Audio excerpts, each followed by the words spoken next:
he's just, born on a farm, and he's just like an average guy that has like these godlike powers. And the fact that he's extremely powerful, but he never really gets tainted. He never turns to the side of evil unless somebody's brainwashed him or something. Because you see a lot of characters that get power and then they corrupt. They get corrupt. And Superman seems like he's the pinnacle of good, and I like that about the character.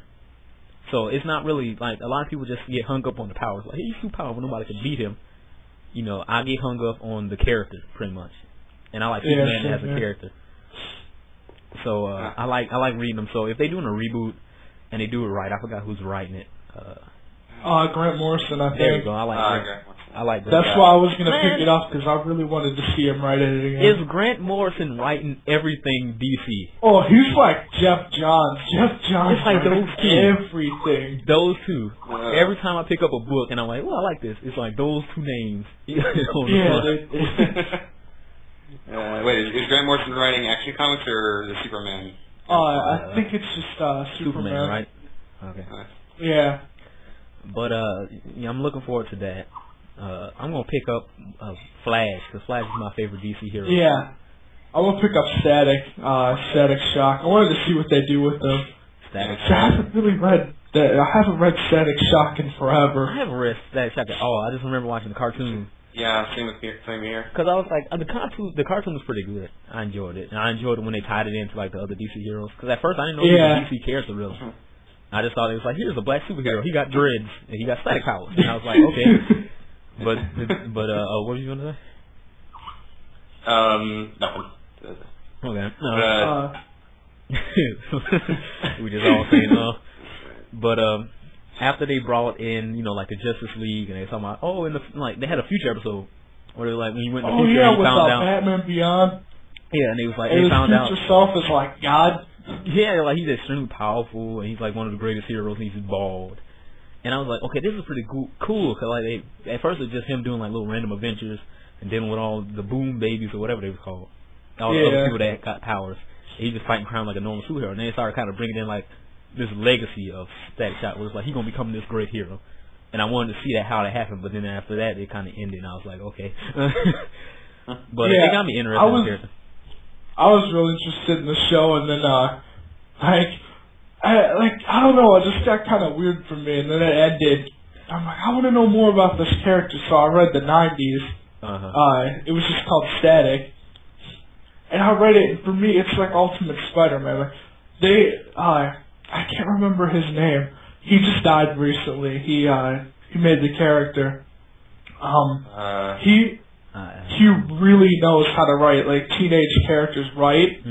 Like, there's some people that just really don't, and it is like this completely relatable character with different powers, because I don't really see that many people with electric powers besides Electro. And that's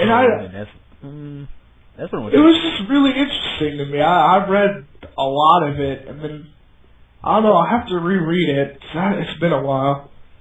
Yeah, I like that. And I started reading Current. I didn't really like Current, so I want to see what they do with the reboot. Yeah, because the only thing I've seen of him recently was the Teen Titans stuff that I was reading. He was there, like he was doing something on his own. He got caught and captured, and then the Teen Titans had to break him out. Yeah, and that's I didn't really like the Teen Titans that much.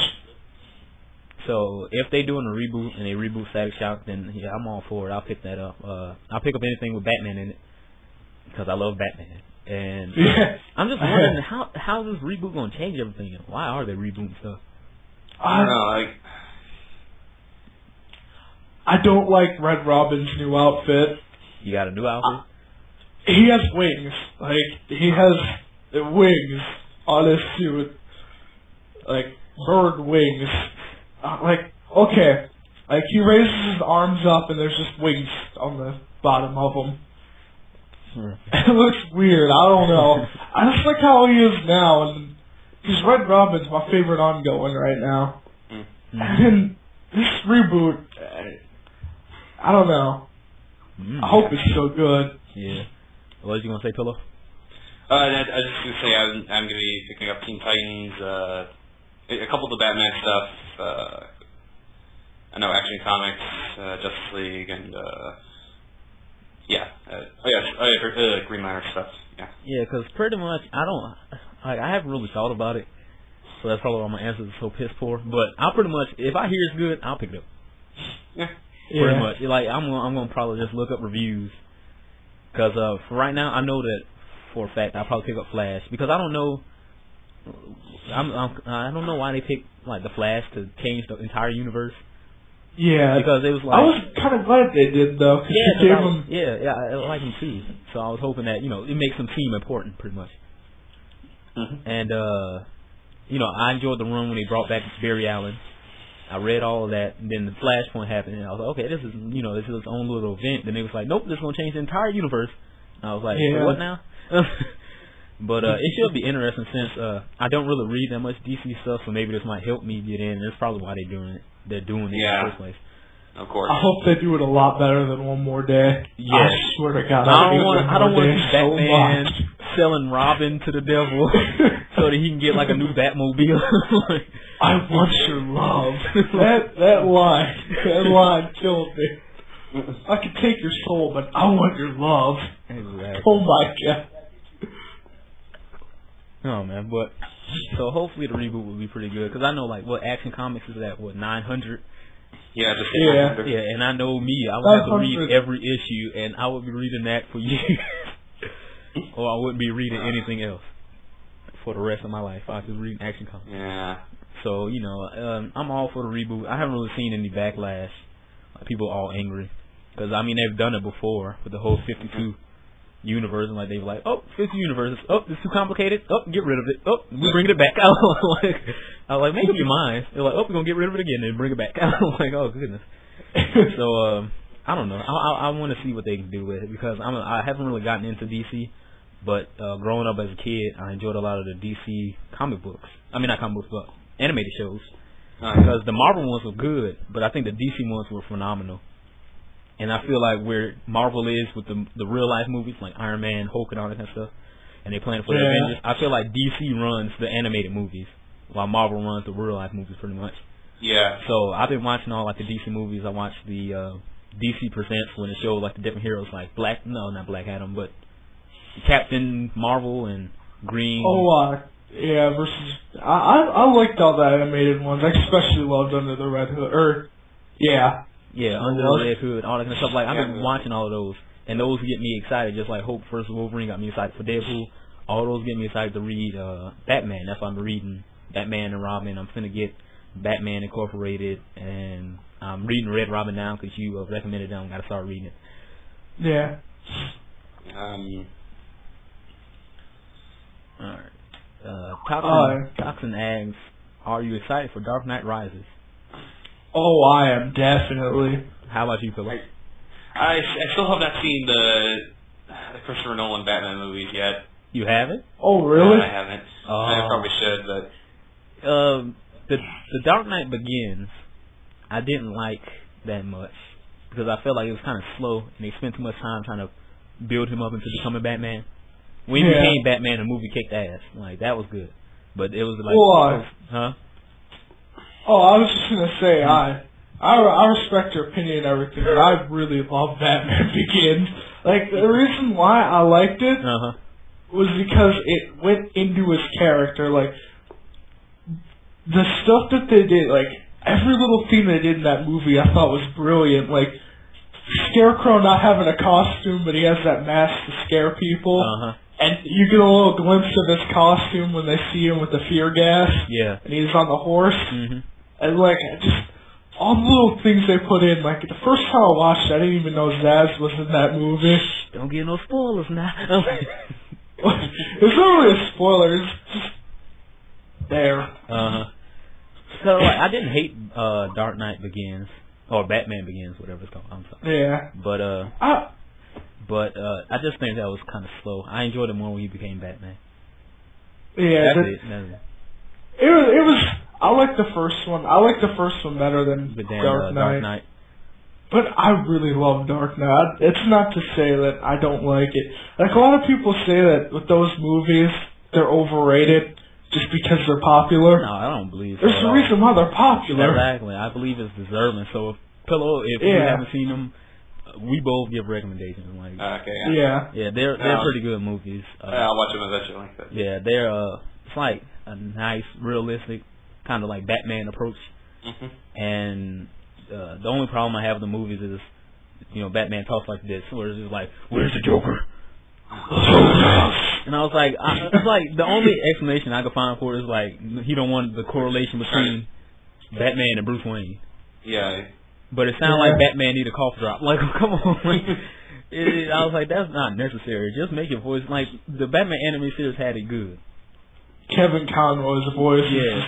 He made fun of the Christopher Nolan voices in an interview. He did. He said something like, "Does he need halls or something?" Exactly, because it's like in the animated series, you had Bruce Wayne. He was a little bit more lighthearted. He was the playboy. He was always getting women. Then you had Batman. His voice was like deeper and he was more serious. So it's like a difference between the two without him having to just like, "I need a voicealizer," so nobody could recognize him. Like, it was stupid. Yeah, that's what I hate about Christopher Nolan's Batman. Is you can tell it's like a voice changer. Like, it's not his voice. Yeah, that's the only problem I have with it. But I think Christopher Nolan does a good Bruce Wayne. He does the Bruce Wayne, and his Batman's pretty cool too. It's just that voice thing that everybody complains about. But it's still good movies. It's just something funny to laugh about, and then everybody can mock him because everybody can do that voice. I do it all the time. Justice. It's so easy, so everybody can have fun with it. So who knows if it's a bad thing, but it's funny to make fun of. Let me see what else. I see comments of Batman is only good DC movie. Yep. Are y'all looking forward to what? Is there something else? Oh yeah, Walking Dead season 2, definitely. Yep. Oh, did you guys hear about what happened with Walking Dead the series? No. No, what? The writers, most of the writers got fired, and the executive producer. Why? I don't, because one of the actors from Mad Men was like, "Oh, I don't get paid enough," and then the rest of the actors are like, "Oh, we don't get paid enough." So instead of finding a way to balance it out, they fired all of those people just to pay the actors of Mad Men. Actors from Mad Men about to get their ass whooped for ruining. Yeah, I saw it on a thing for it's called like Comic News, and they was talking about Walking Dead. Okay, I'm looking it up now. They said they might. There's been rumors that season 2's already been done. So they're waiting for October to release it. Yeah, it would make sense. Yeah. I just thought that was kind of messed up. I'm such a huge fan of Walking Dead, the comic. Yeah. Robert Kirkman is a mad genius because I enjoy Walking Dead and I enjoy Invincible, and I just read what was it, Infinite? Whatever the new one with super swole people. But with the guy enlisting himself from the past or whatever. I don't know if y'all seen it. I uploaded it right before I had to take it down because Image was like, "Hey bitch, take our shit down." Yeah, I was gonna check that out. It was actually pretty good, but then they was just like, no. So I would recommend picking it up if you can. But I enjoy Walking Dead so much, and then when I heard they was making it into a TV show, I was like, I need to check this out. I seen the first 3 episodes. I didn't watch the rest of it because I wasn't able to. I just kind of forgot about it. But from what I've seen and from what I've heard, it's good. So I think the first season was 6 episodes, and they're bringing out the next season. And more episodes? Let me see. The second season of Walking Dead will be comprised of 13 episodes instead of the first season 6. It was funny that I'm scrolled right at the part where it says that. Anyway, so I'm a big fan of Walking Dead. When I seen the show, it was different. Obviously, it's a TV adaptation or whatever, so they have to do it differently. Yeah. But it still had the same feel. And it was like when he first got out the hospital. Well, even when he was in the hospital, it was all eerily creepy and quiet. That's how the comic is. It's always like